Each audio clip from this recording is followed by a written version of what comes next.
Hi everybody, this is Property with Leonard and welcome to another episode. Now on this channel we discuss property, finance and investments. Now please note that none of my videos constitutes as financial advice, but if you are looking for financial advice, please speak to an accredited and registered financial advisor. Now in today's episode, I'd like to talk about and share with you the delays to expect when building a home. Now while the home building process involves several important choices, one of the first decisions that you need to make is whether to shop for an existing home or decide on building a new one. Now I have covered the pros and cons of buying a house versus building a new one. And I would advise that you go watch that episode in conjunction with this one. And as per normal, I'll leave a link to that episode in the description below. Or as you know by now, you can just click on the banner on top and it should take you to that episode. How many of you remember the reality TV show called Extreme Makeover? There was such a hype around it at the time, and it has cultivated some misleading perceptions around how long it takes to build a home. Now you need to be aware that it will take more than just a few days or weeks that many reality shows like that one portray to build a home. In fact, most building projects take at least 6 months, depending of course on how ambitious the plans are and how many unexpected delays arise. And these delays are sometimes completely out of your control. Things like the weather conditions, natural disasters which often happen. And just think about the coronavirus pandemic. Everything came to a complete halt. I guess when it comes to building versus buying a house, specifically here in South Africa, everyone will have their own reasons for choosing the one over the other. But ultimately, it's about what's right for you. When you opt to build your home, there's a couple of things to be aware of. That amongst other things, a new home takes months to build and can involve a number of delays and complications. You might even need to factor in the possibility that you may need to rent a property to live in while your new home is being built, and delays are almost inevitable. There is a high possibility that the building process will take a toll on your psychological well-being, your mental state, since it can be a very stressful time. Your home is more than walls and floors and rooms and windows. It's your safe haven, your place to come to at the end of a long day. It's your sanctuary, your comfort zone, your playground in your workspace and your family fortress, and the list goes on. And the way you plan your home can have a profound effect on your state of mind and your mental health, as I mentioned. Bear in mind that the process can cause more displeasure and frustrations, but I hope that in this episode will help you prepare better. Now, building a home from start to finish normally takes at least 6 months, as I mentioned. The time frame normally includes the time that it takes to obtain a building permit, which is, on its own can range from a few weeks to a couple of months, and those of you who know would know. And the construction delays, which almost always happen in some way, shape or form. There are just too many variables to consider.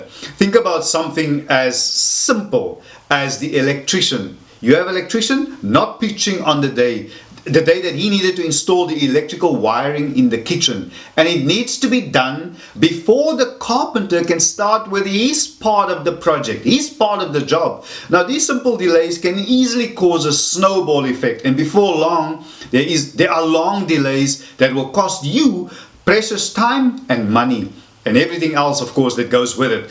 So many things can go wrong.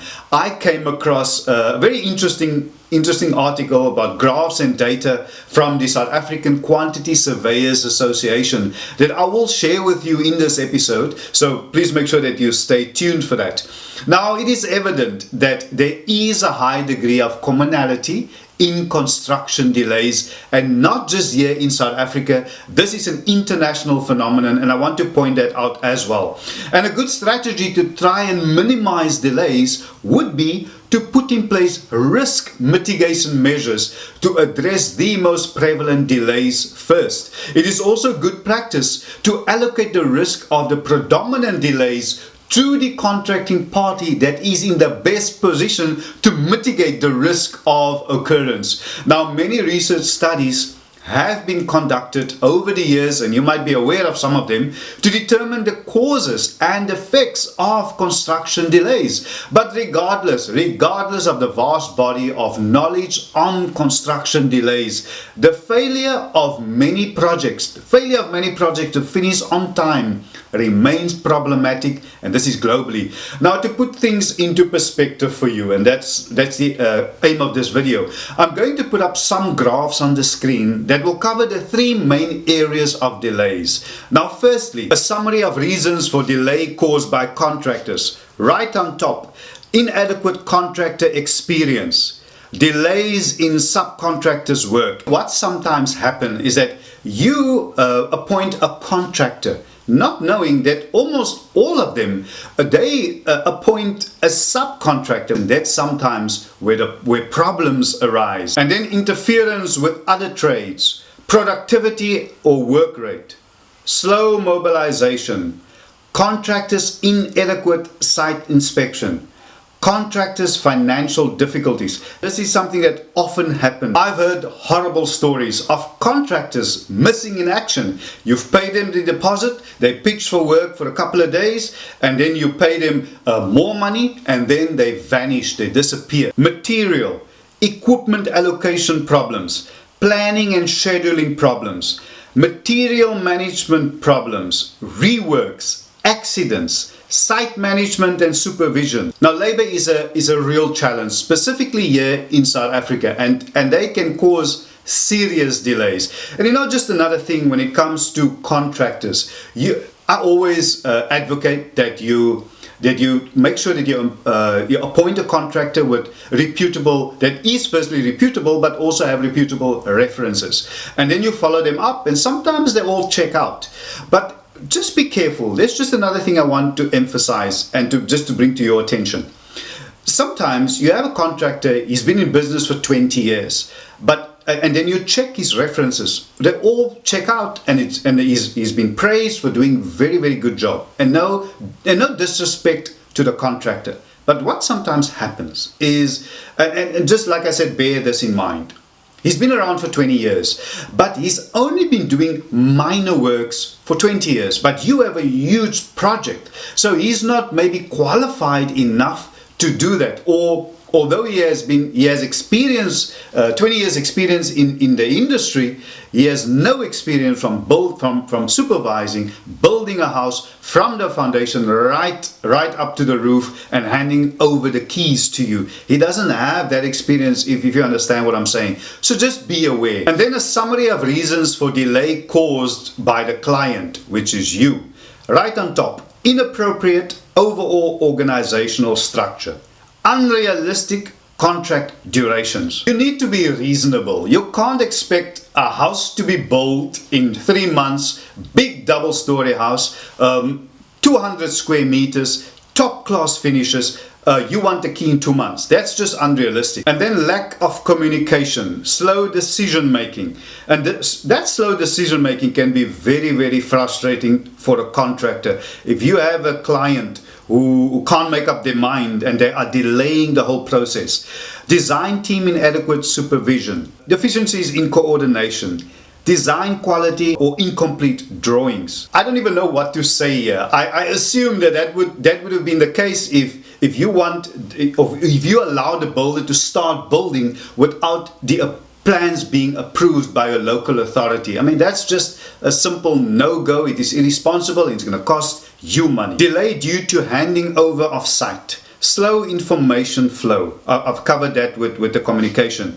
Inadequate design team. These are basic things. This is applicable more so when you depart from the zoning scheme, your house that you are building, or you are going over the building line and you need special permission for those things, not just from the local authority, but also from the surrounding properties, the neighbors in the immediate vicinity. And then a summary of reasons for delay caused by external factors. Right on top, external factor related.